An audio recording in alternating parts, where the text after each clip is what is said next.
Hello and welcome to Milestone Museum.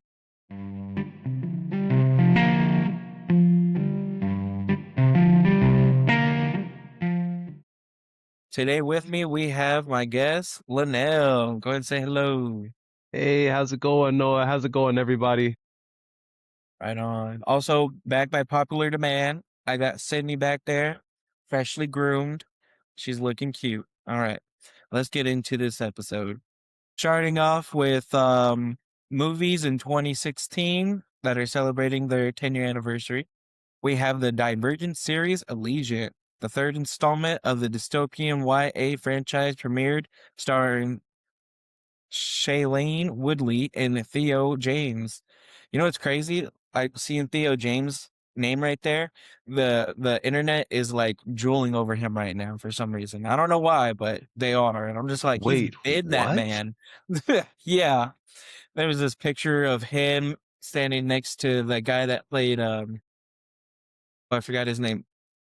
I think it's Aaron Johnson. I mean, he kind of has that look about him. He has like that slight shave look, that aftershave look. He has that clean cut but kind of messy, rugged look. I can see why. I can see why.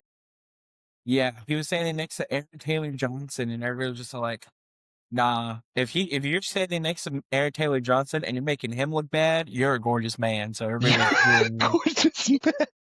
Theo J. Did you ever watch the Divergent series? Any of those movies?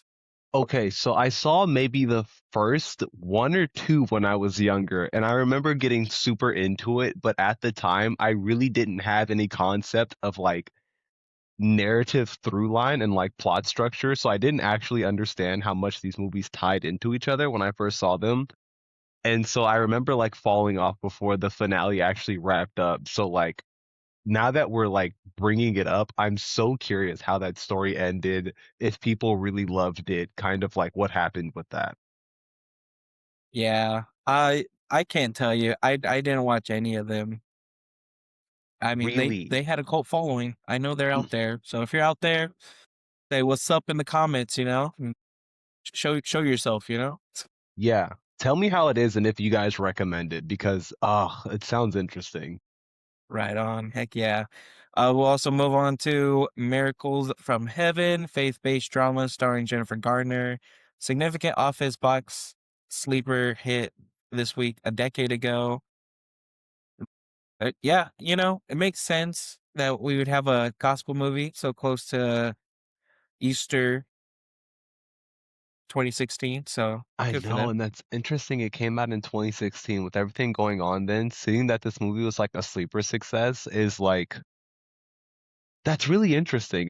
Moving into Pee Wee's Big Holiday, Netflix brought back Paul Reubens, R.I.P., iconic character of one of the last road trip adventures, co-starring Joe Manganiello. Do you have any personal history with Pee Wee's like Playhouse? I feel like that was one of those things. I grew up hearing about it as like other people's childhood memories, but I never grew up really experiencing it directly.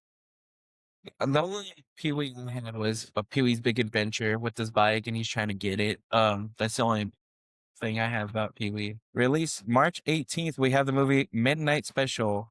Jeff Nichols' acclaimed sci-fi thriller featuring Michael Shannon and Adam Driver began its limited theatrical run.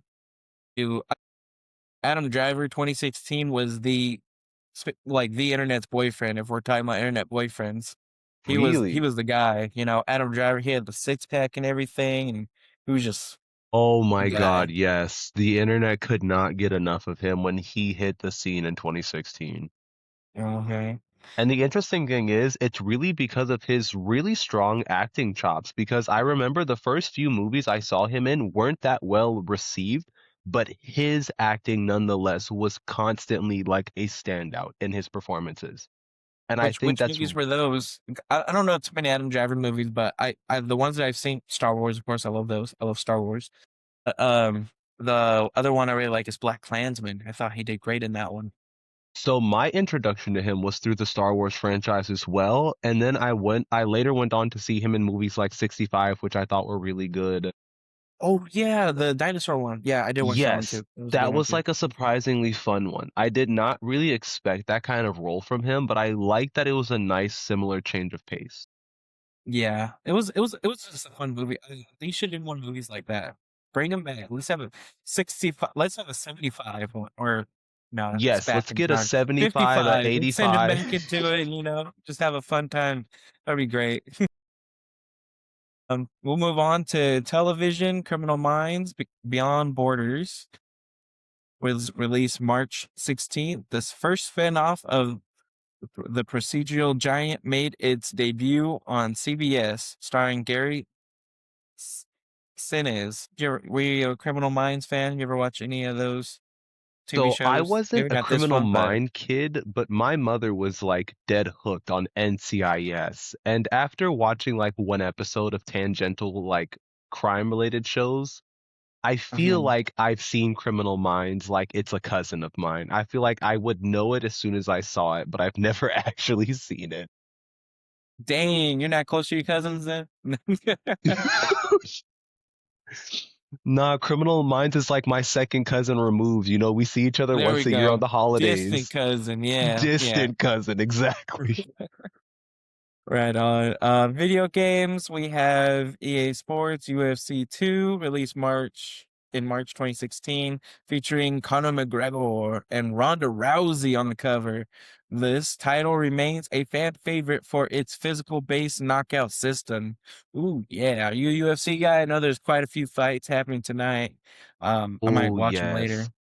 later. My buddy is a huge UFC nerd, and like me, him, and his grandpa used to watch the fights all the time, and he tries to keep me updated. Moving on to the other video games, we have Day of the Tentacle Remastered, and Mario and Sonic at the Rio 2016 Olympic Games. The 3DS version of the crossover staple was released just in time for the Olympic hype. Right on. Right on. Dude, the Mario and Sonic Olympic Games were, at least Hmm. in my small circle of the world, such a phenomena when they came out. Like everybody and their mom was playing this game when it first came out, it seemed. And I was kind of surprised that we had such a big crossover for what seemed like one of the last times that Sega had like a huge rallying banner behind them. Because I feel Yeah. like since that 2016 circa, we haven't really heard anything of significance from Sega or the Sonic property since like Sonic Racing and things of that sort.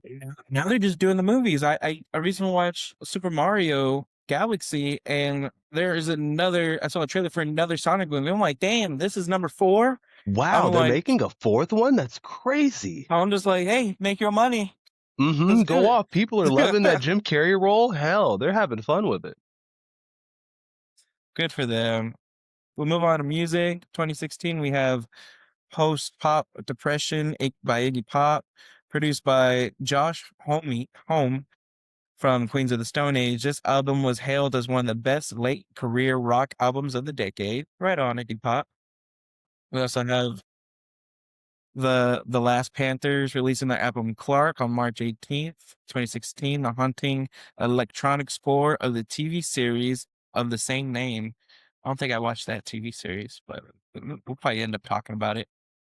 And finally, for 2016 pop culture moments, we have March Madness 2016 kickoff. The NCAA tournament officially began its first round on March 17th, leading to one of the most exciting tournament runs in recent history. Are you a March Madness guy? Who do you got for winning it all this year? I say Michigan. You're saying Michigan? Yeah. Dude, I don't know. I'm not a huge basketball head. My job is like flooded with everyone talking about March Madness, and I feel like I never know who's actually competing. On that note, yeah, we'll move into 2006 movies. We have V for Vendetta, the Wachowskis Oh, the Wachowskis? adaptation. Oh, Wachowski, thank you so much. Hmm. Wachowski adaptation of the Alan Moore graphic novel premiered. It gave us iconic Guy Fawkes mask that would go on to define protest culture and the group Anonymous for the next 2 decades. Did you watch that Okay. movie? Know anything I about? did, and I kinda have a lot of thoughts about this because, like, I feel like V for Vendetta, especially considering the Wachowskis and how well known they are for, like, their cinematic prowess, I'll say, for lack of a better word, I think it's very interesting how much they've kind of contributed to the social zeitgeist between The Matrix and everything that became, like, being pilled, being so in and out of The Matrix. And then V for Vendetta and how much of this idea of like the anonymous popped up and this idea of like the rogue combatant coming up. And I think we may almost like downplay how much the Wachowskis have given us just outside of the Matrix, as far as like V for Vendetta was very, very popular when I was growing up. And I remember watching that quite a few times as a kid with no context as to what any of it meant until I got older. And I was like, holy snap, this movie is actually really cool on so many levels. I have to add it to my watch list. I have not seen it. I don't think I've seen Really? any Wachowski movies. That's why I didn't know how to pronounce it. What? Moving on to the next movie, we got She's the Man, released March 17th. Amanda Bynes and Channing Tatum starred in this modern retelling of Shakespeare's Twelfth Night. It has since become a cult classic of the 2000s teen comedy genre. I love this movie. I watched it so many times with my cousin Robin. I mean, if you hear me like at work, I'll just say, my favorite's Gouda, and I'll just look to see if anybody gets the reference. And they'd be like, "Yeah, she's the man." I was like, "Yep, you know it." So I love that movie. Dude, She's the Man came out and set the standard. Like, I remember that being so influential to my childhood. Such a great movie. We also have Find Me Guilty, a notable departure for Vin Diesel, who grew his hair and took a courtroom drama role directed by the legendary Sidney Lumet. Okay. I've never seen Vin Diesel with hair I never seen Vin Diesel with hair, but I'd definitely watch that movie just to see him with hair. That'd be pretty fun. Oh, mm-hmm. Television, we have the debut of SNY Sportsnet New York launch, becoming the permanent home of New York Mets and Jets fans. Fun. That's got to be a fun station to work for. Right on. Man. Always lots to talk about with the Mets and the Jets. We also have the American Inventor. ABC launched the Simon Cowell produced competition show, a precursor to Shark Tank craze that would follow a few years later. Okay, man, Simon Cowell was cooking. He's I always was been that gonna guy. say, yeah, he Yeah. has clearly had his thumb in this since the beginning. Here we are in video games. We have Elder Scrolls 4 Oblivion, released March 20th, 2006. This was the next gen revolution for the Xbox 360 and PC. It set the standard for open world RPG and famously introduced the world to the concept of horse armor DLC, changing the gaming industry monetization forever. I didn't play that one. I don't think I had an Xbox 360 at the time, but I mean, I would go on to play its precursor, Skyrim, and I'm still playing it. I love Skyrim. And now I'm playing Elder Scrolls Online because it was free on PlayStation. So, I mean, thanks to this game. Thank you. It's Can great. we talk about Yeah. horse armor DLC? Like, I'm sorry, what the F is like horse armor DLC? That sounds insane.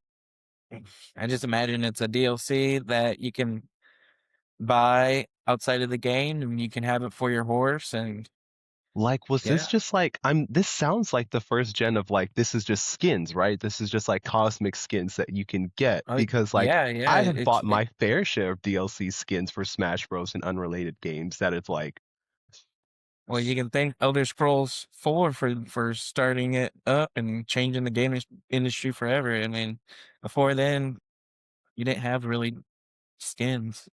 but did we need this? Like, if that's the introduction we got, Horse Armor DLC, is that what we needed? I'm so curious. If anyone in the Elder Scrolls community can tell me about this, was the Horse Armor DLC like, were you living for this at the time? I have to know. Might have. Moving on to Final Fantasy 12, the 12th main installment of the legendary franchise, debuted this week. in 2006, introducing the Gambit system and the world of Avalis.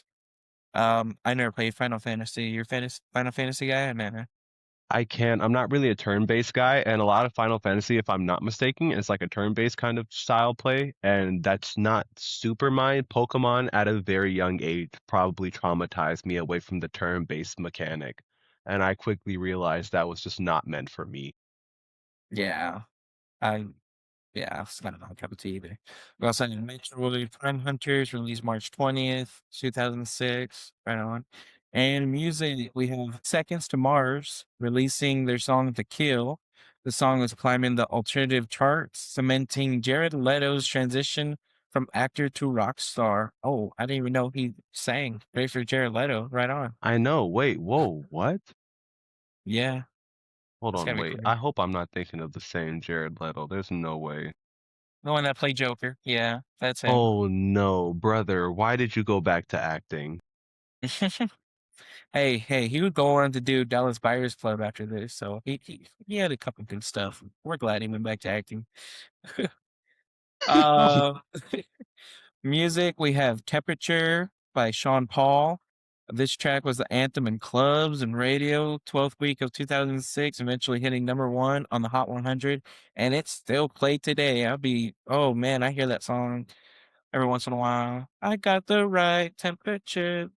Oh, oh my God, Yeah, yes.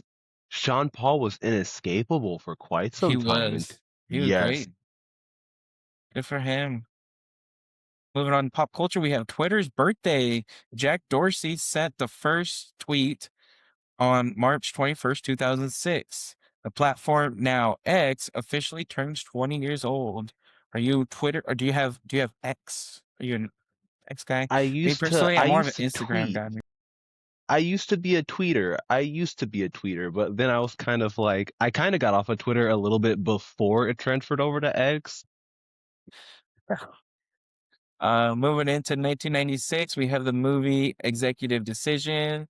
This high altitude thriller starring Kurt Russell and Steven Seagal was a major box office hit. It is famously remembered for the shocking early movie exit of Seagal, which caught 1996 audiences completely off guard. Man, why were they doing that in the 90s? They did the same thing in Scream with Drew Barrymore. Moving on to Girl 6, directed by Spike Lee. This stylistic film explored the world of phone sex operators, featured a soundtrack composed entirely by Prince. I mean, dang, you got to have some crazy pull to pull Prince into your movie like that and just be like, hey, yo, you want to do my movie? Hey, I heard Spike He's Lee like, though yeah. was that man at the time when it comes to like the Mhm. cinema industries. He was that guy when it came to black movies. So I feel like that's a match made in heaven. But I've never seen Girl Six, but the title alone is so captivating. I'm kind of like, oh, I have to check that out. Add it to your watch list. That's what I always do. Dude, you're right. Video games, 1996 on March 22nd, we have the release of Resident Evil, perhaps the biggest anniversary of the week. Original Biohazard launched on PlayStation in Japan, effectively birthing the survival horror genre. Its 30th anniversary in 2026 marks 3 decades of stars, zombies, and the Spencer Mansion. Did you ever play Resident Evil? So I'm a canonically terrible gamer and much worse at games that have like a horror mechanic. Yeah, I don't do good at horror games either. This next one though is not a horror game. We have Earthworm Jim 2. This quirky, surreal platformer made its way onto Sega Saturn this week, offering one of the most polished versions of the 16-bit classic. Right on. Music, RIP to the Sega Saturn. Too soon, yeah, man. I never had it either. Music, we have Keep On Keeping On by MC Light and Escape, a staple of the 1996 R&B hip hop radio. This staple was climbing Billboard Hot 100 30 years ago. Right on. Pop culture 1996, we have the mad cow disease crisis. On March 20th, 1996, the British government officially admitted a link between BSE, which is mad cow disease, and its human variant, CJD, sparking a massive global health panic and a permanent shift of food safety regulations. Well, I'm glad they caught it, even though it was only like 30 years ago. I'm glad they caught it now, Hmm. perfected it. I wonder who comes up with these terms like the mad cow disease. That just seems so fun. Like, who came up with that? Hey, you discover, you get to name whatever you want. I You're right. discovered Sydney and I named her Sydney. Seriously? She's knocked out. Um, Here we go into 1986 movies. We have Police Academy 3, Back in Training, released March 21st. The third installment in the slapstick comedy franchise hit theaters this week. While critics weren't always kind, audiences loved it. It opened as number one as a box office, proving the 80s sequel mania was in full swing. I feel like we're kind of in the 80s right now with this sequel mania, everything's a sequel, so it's I weird. agree. It seems like a lot of projects coming out now are either sequels or definitely revamps of something from another medium that have just been adapted to the film medium as like a, hey, if you're a fan of this from that other medium, you can just go ahead and pop over here and watch it as a movie. Speaking of sequels, we also have Care Bears movie 2, A New Generation, a massive moment for 80s kids. The prequel introduced the Care Bear cousins and solidified the franchise as a merchandising juggernaut. Okay. Wait, Um Care Bears have cousins. yeah, there's the elephant, the lion, the rabbit, Swift Wait, I'm sorry, you lost me. You said you just named so many animals that aren't bears. Are you telling me I've been wrong about Care Bears? They extend to other animals? yeah, yeah, there's other animals there, but they're So cool. cool. Mhm. Moving into the other movie, we have Just Between Friends. Mary Tyler Moore starred in this drama about friendship and betrayal, which was a notable adult-oriented counter-program to the teen comedies of the era. Yeah, I guess adults need something to watch too. Hmm. Television. Well, they could watch this. We have Perfect Strangers on March 25th, debut of Larry and Balky. It would go on to become a pillar of the legendary TGIF lineup. And we also have All Is Forgiven, premiered March 20th. The short-lived but critically appreciated NBC sitcom starring Bess Armstrong premiered this week, created by the team behind Cheers. Have you seen Cheers? I love Cheers. I watched it all. I even watched all of Frasier. It's so good. Dude, okay, so wait, what is Cheers about? Am I missing something here? Am I missing like a piece of culture, a piece of history? It's up to you. I mean, if you like sitcoms, but it's one of the top sitcoms of all time. It's a good one.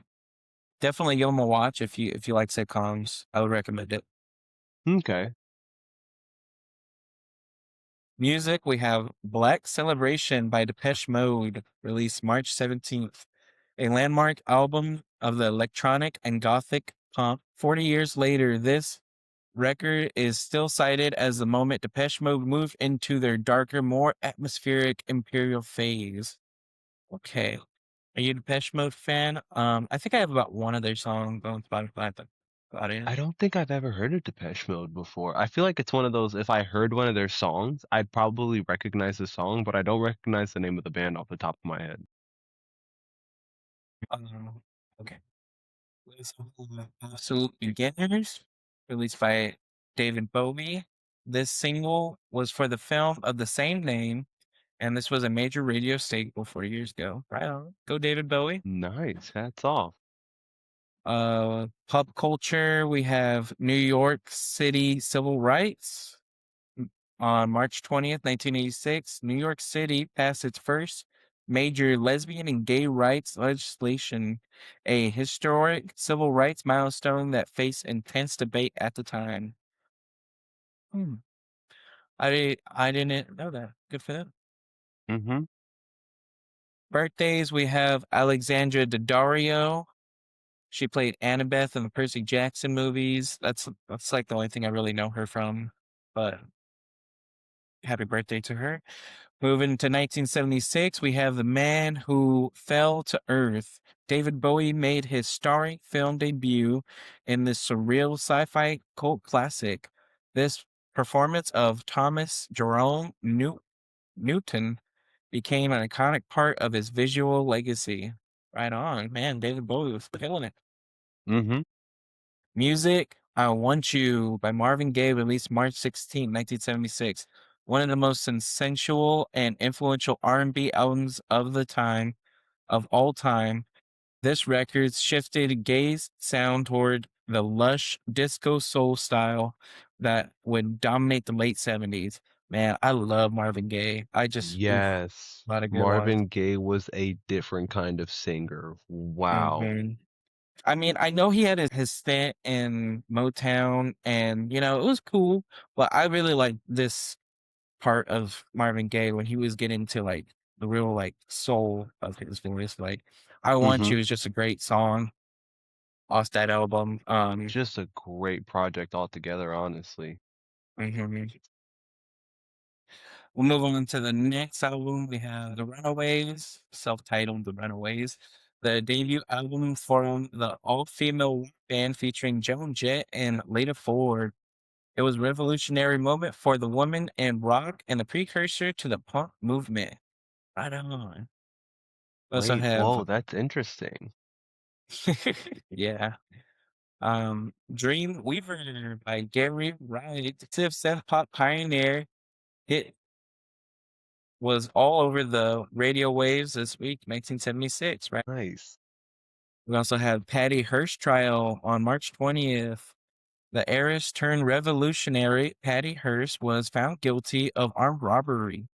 It was the trial of the century of the 1970s, ending its main phase during this week.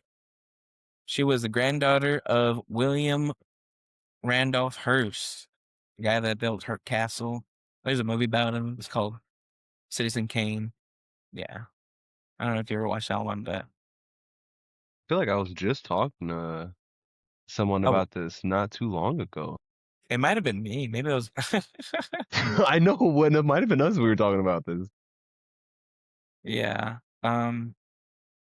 Moving into 1966, we had the Silencers. Sorry. Dean Martin made his debut as the suave secret agent Matt Helm. This film was a major part of the spy craze of the mid 60s, serving as a more comedic American answer to the James Bond films. We also have the movie Born Free, released March 22nd. The iconic story of Elsa the Lioness premiered this week. Its theme song would go on to become one of the most famous pieces of film music history, eventually winning the Academy Award. Music, we have Soul and Inspiration by the Righteous Brothers. This soulful ballad was climbing the charts, eventually becoming a number one hit and one of the defining sounds of the year. Daydream by the Lovin' Spoonful. This good time music staple was a massive radio hit during the 12th week of 1966, perfectly capturing the breezy, optimistic sound of the mid 60s. The breezy, I mean, they deserve it. There was a really big war, not too long ago. Yeah, But it seems like they I'm kind not of a big needed fan that. of the that kind of music. Like, I call it the Wiggles music, Like when the Beatles first got there, that Mersey sound, and it wasn't for me. No, same here. I tried to get into the Beatles and that style of music so hard for a period of time, and it felt like I just never found a good bridge to get me there. Everything I listened to is just like fine at best, a little like not my cup of tea, is slightly off-putting at worst, just because I didn't vibe with it. Mhm. Yeah. Moving into pop culture, we have Gemini 8 mission on March 16th, 1966. This was a terrifying and historic week in space. Neil Armstrong and David Scott performed the first ever docking of two spacecrafts in orbit. However, a thruster malfunctioned, which caused the craft to spin out of control at 1 revolution per second. Armstrong's cool-headedness saved the crew, and they made an emergency landing this week. Wow, I mean, go Neil Armstrong, man, American hero Way to right keep a there. calm demeanor. Yeah, that's nerve-wracking. We also have Van Shoes was founded. The very first Van Doren Rubber Company store opened in Anaheim, California on March 16th. In 2026, the global footwear icon celebrates 60 years of off-the-wall culture. Were you a Vans kid growing up? Personally, I couldn't because my feet were too flat to be comfortable in those, so I never wore them. So I'm in a similar boat. My feet were actually too large to wear Vans. M Moving into 1956, we have the movie Alexander the Great, released March 22nd. Richard Burton starred as the Macedonian king in this epic historical drama. It was typical of the mid-50s trend of massive big-budget sword and sandal epics designed to pull audiences away from their new television sets. Interesting. Okay. We also Wait, have what are sword and sandal epics, if you don't mind me asking? Is that something along the lines of like your 300s, your gladiators, like things of that historical nature? movies, yeah, like Babylon, yeah, just like stuff way back when. Okay. And we also have Rock Around the Clock, released March 21st. The film was a cultural firebrand featuring Bill Haley and his comments. It was one of the first major movies dedicated entirely to the rock and roll phenomenon. In 1956, it caused riots in theaters. In 2026, it stands as a time capsule of a musical revolution. I remember this Bill Haley and his comments. We're going to Wait, rock we're gonna rock around the clock. around the clock the night. Yeah. Yeah. We talked about it in my history of music class, and I thought I was so glad they introduced it to me because I was like, oh wow, that's actually kind of fire. Good for them. Moving on to music, 1956, we have The Poor People of Harriet's by Les Baxter. This whimsical instrument was this whimsical instrumental was the number one song in America during the 12th week of 1956, representing the old guard of pop music just as rock and roll was about to take over. Birthdays, we have Clifton Powell turning 70 years old, March 16th. I've only Nice. seen him Happy as birthday. Inky in the Friday franchise. Merry Christmas, Merry Christmas, Merry Christmas. I Wait, love Inky. Yeah. no. Great. That's Fun actor. crazy. Moving into 1946, we have the song Personality by Johnny Mercer, a major radio staple. This track and epitomized the witty, lyrical songwriting style that dominated the pre-rock and roll era. All right, right on. And for pop culture, we have Jackie Robinson's professional debut, a monumental moment in the civil rights and sports history. On St. Patty's Day, 1946, Jackie Robinson played his first game for the Montreal Royals, the Brooklyn Dodgers farm team in Daytona Beach, Florida, officially breaking the color barrier in the 20th century professional baseball. That's my boy, Jackie Robinson. I Dude, I feel like Jackie Robinson was a figure that I had to learn about in elementary school, and then once I got to middle school, I quite literally never heard that man name again until the Chadwick Boseman movie, if I'm not mistaken about him. yeah, it's called 42. Yeah, it's a great movie. I watched it a Okay, bunch of okay. times. I loved it. Yeah. And we also have the closure of Tool Lake on March 20th, 1946. This week marks the 80th anniversary of the closing of Tool Lake War Relocation Center, the last of the Japanese American internment camps to be shut down following the end of World War II. Man, that's gotta suck. That's a terrible time, dark time in American history, Mm-hmm. especially for the Japanese Americans. 80th birthdays, we have Timothy Dalton, the man who would eventually become James Bond, turns 80 this week. I saw him in Hot Fuzz and the show 1923. He always plays like a really good bad guy, you know? We also have Bobby Bonds, the MLB star and father of Barry Bonds, would have been 80. And moving into 1936, we have the movie The Great Siegfried, released March 22nd. This massive musical drama premiered in Los Angeles. It would go in to win the Academy Award for Best Picture and featured one of the most expensive and elaborate musical sets ever built for a film. The pretty girl is like a melody, rotating spiral. Hmm. Okay, interesting. Um, I don't really know too many old musicals except Grease. Ooh, I probably triggered some people. They're gonna say Grease ain't old, but I mean, Nah, I Grease meant, I is meant, I old. meant. Grease is old. It's still a banger, but Grease is like that's a tried and true. That's old. It's a great one. I love Grease. But Mm-hmm. nah, I haven't seen any of these ones, the older musicals, the the original musicals, I should say.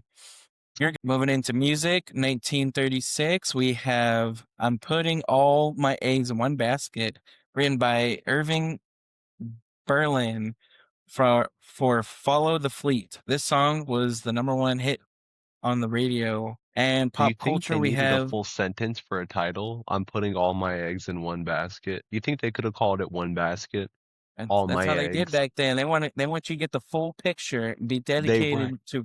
They want you to know what the song is about. You're right. They want to make sure no context is lost. Yes. Pop culture. We have the LZ-129 Hindenburg, the famous airship completed its first test flights early in March 1936. It was being finalized for its first scheduled transatlantic crossing, representing the pinnacle of luxury travel at the time. Oh, to be on that aircraft. I would never. Still can't get on our aircraft, even though I know they're safe. Even though the TSA lines I heard are really long in some areas, but Yeah, the TSA lines are they're terrible, but beyond that, the flight itself, once you get on the plane, you're all smooth sailing. It's all of the hassle before and after that that I think most of your gripes will come from. oh, we'll see. I'm gonna try to brave it this year. Wish me luck. Nice. 90th birthdays. We have Ursula Andress, the original James Bond girl, officially turns 90. Wow, happy birthday. Nice. And Lee Scratch Perry, the reggae pioneer and dub music visionary, would have turned 90 this week as well. Historical context, we have the Great Flood of 1936. This week, 90 years ago, was a time of national crisis in the U.S. The Great Spring Flood devastated 12 states, leading President FDR to appeal for Red Cross donations on March 18th, an event that significantly shaped modern disaster relief. Wow.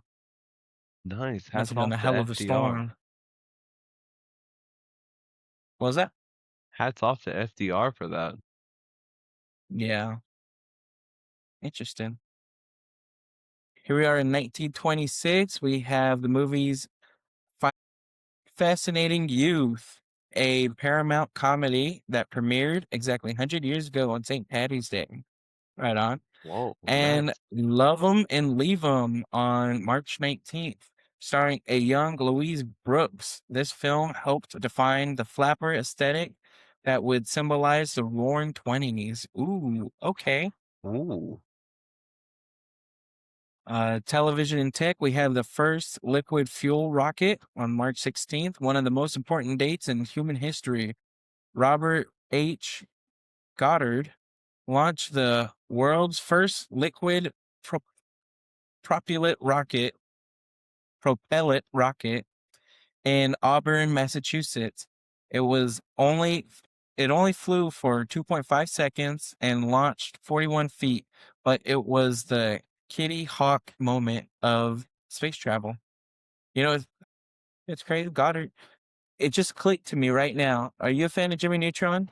I was gonna say, is that the That's the dog? name. That's I'm his pretty dog. sure. Yeah, Jimmy named his Yeah. dog after like that Robert H. Goddard. I was like, oh, I mean, it makes My sense. God, that makes so yeah, because he rides Goddard to like get around and Yeah, because he's a Goddard can rocket. fly. Holy hell, that's Yeah. amazing. That Mm-hmm. show had so many Sydney, you're layers to lucky this your name day. isn't Goddard. No, You're lucky. no, she doesn't. She's not Goddard. Music, we have Bye Bye Blackbird. This standard was published and began its rise early 1926, quickly becoming one of the defining songs and songs of the decade. Pop culture, 1926, we have March 18th massacre in China. On March 18th, 1926, a peaceful protest in Beijing turned tragic when government troops fired on unarmed demonstrators. This event became a pivotal moment in the Chinese Revolution. Wow, I didn't know that. Interesting. And 100th birthdays, we have Jerry Lewis, the comedy legend and philanthropist, officially would have turned 100 years old. Same with Peter Graves, the star of Mission Impossible and Airplane, would have also turned 100 on March 18th. Nice. For Happy today, we birthday. have the movie Project Hail Mary, starring Ryan Gosling. I watched this one, and it was beautifully filmed, and I really liked it. But it's not my favorite Ryan Gosling film. I feel like he's had a couple better movies, but I mean it's a great movie though, still worth the watch. Okay, like this might be a hot take. I watched Project Hail Mary and I have talked to a myriad of people about this. I did not like this movie at all. This movie felt aggressively mid, in my opinion. Cinematically, like shot for shot, the movie was beautiful. Like, let me It's not deny, beautiful. the movie was Any shot space absolutely movie, stunningly. Yes. yeah, But the great. actual, like, the meat and potatoes of the heart of the movie just did not land for me. It's like you said, this was too much Ryan Gosling just giving the same one for one routine performance that I was kind of like, there's no one for him to bounce off of. Like, it doesn't help that Rocky is just another Ryan Gosling. There wasn't enough for me to really chew on for this movie, for especially as long as it was and for as hyped as it was. This just felt very bare I did think it minimum was to a me. little overhyped. Yeah. Not bad at all, but just like for the amount of praise it got, I was kind of expecting more of an emotional roller coaster than just like an outer space buddy comedy at some point. And I was like, this is a great time. This just is like fine. Yeah. Yeah. It was I give it I.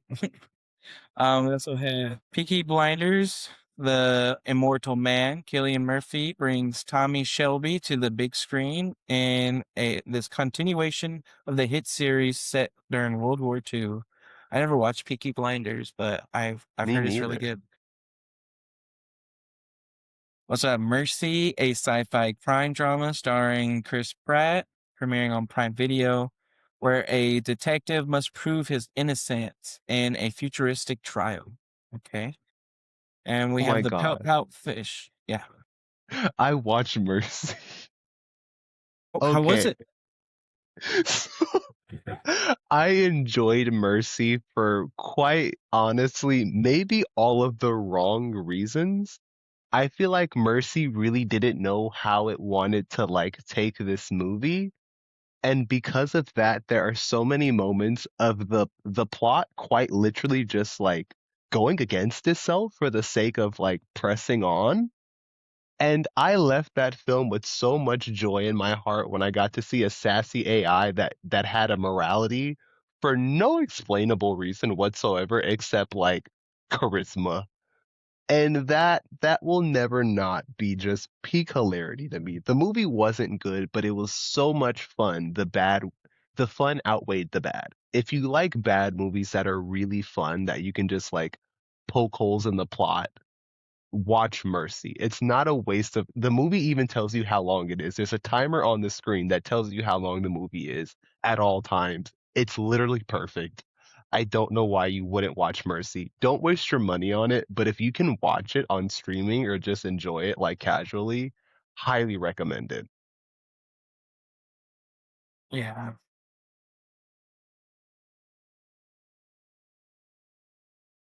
Are you comfortable? Sorry. You're good. And you sending it back. All right. And we also have the movie Pout Pout Fish, a family-friendly animated adventure based on popular children's book series. I don't remember the Pout Pout Fish. I don't think I read that book. Me neither. Speaking of television, we have Bowler to Bowl on HBO, a 5-part docu-series following pro bowlers like Jason Belmonte premieres on March 16th. And Young Sherlock on Prime Video, starring hero Phineas Triffin, stars as in this Guy Ritchie directed reimagining of the detective's origins. Ooh, okay, Guy that'd be Ritchie. pretty Wait. fun. I do like Sherlock Holmes movies. I do Dr. wonder why Watson. we have this obsession with taking an iconic character and being like, hey, I have a great idea. Let's just make them a child and pull the exact same gimmick. Like, but we'll say it's their precursor years. And I'm like, but this isn't, they're still the same character. You're not writing them like holistically different that they're growing into who we see later. You're just Yeah, giving us the same character in a child face with like a I wink. think that's mostly due to like people. Well, most of the time in the movies, you probably see how they end. So and like, okay, we saw that, like Darth Vader, we saw how he ended, in the main plot.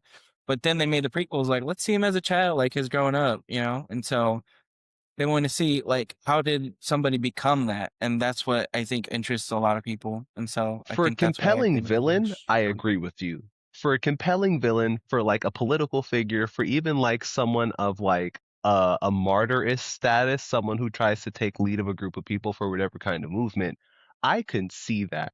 For Mhm. characters like Sherlock Holmes, like the show that this is making me think it's built off of, the young Sheldon archetype, it's kind of like if you read Sherlock Holmes, or if you know anything about Sherlock Holmes, you would quickly kind of run into the idea that meeting or learning about his childhood is kind of fruitless because everything that makes him who he is comes well after that.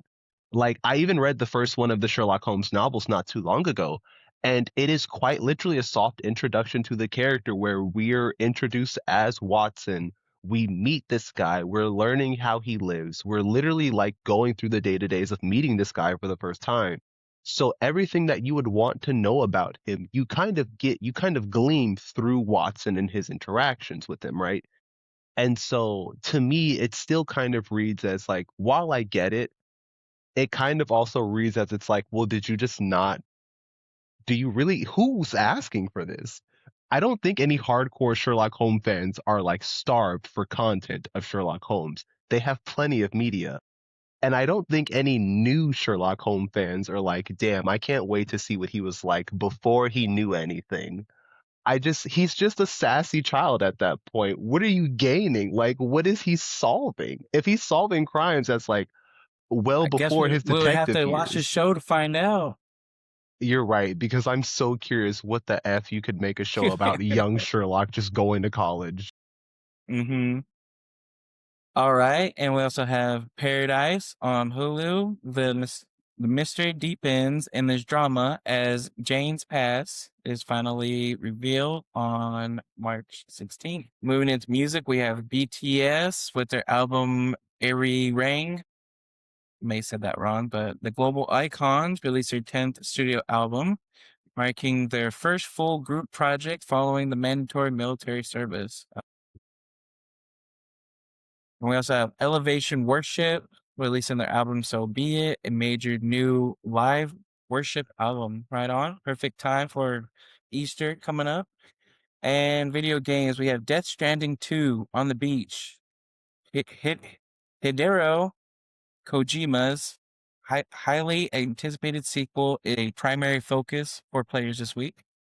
And Crimson Desert, the massive open world RPG from Pearl Abyss officially launches. All right, right on. never played any of these games, but I we'll see. heard Death Stranding 2 was like pretty good. I have not seen it. I know that the character like model is based on that guy from The Walking Dead, the one on the Norman motorcycle that everybody Reedus, yeah, loves. the poster of him right here in the office. Yeah, he's Nice. great. Yeah, I know like the model is based on him, and from what I can tell, this seems like it's going to be going in a very like what is that one game that everyone fell in love with and they recently made a show on HBO about it, the zombies. Oh, The Last of Us.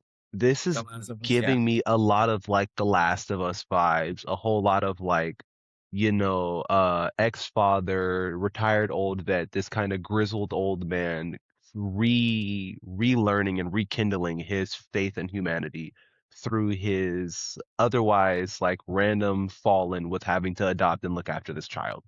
The game is Yeah. very much giving that vibe of like, hmm, hmm.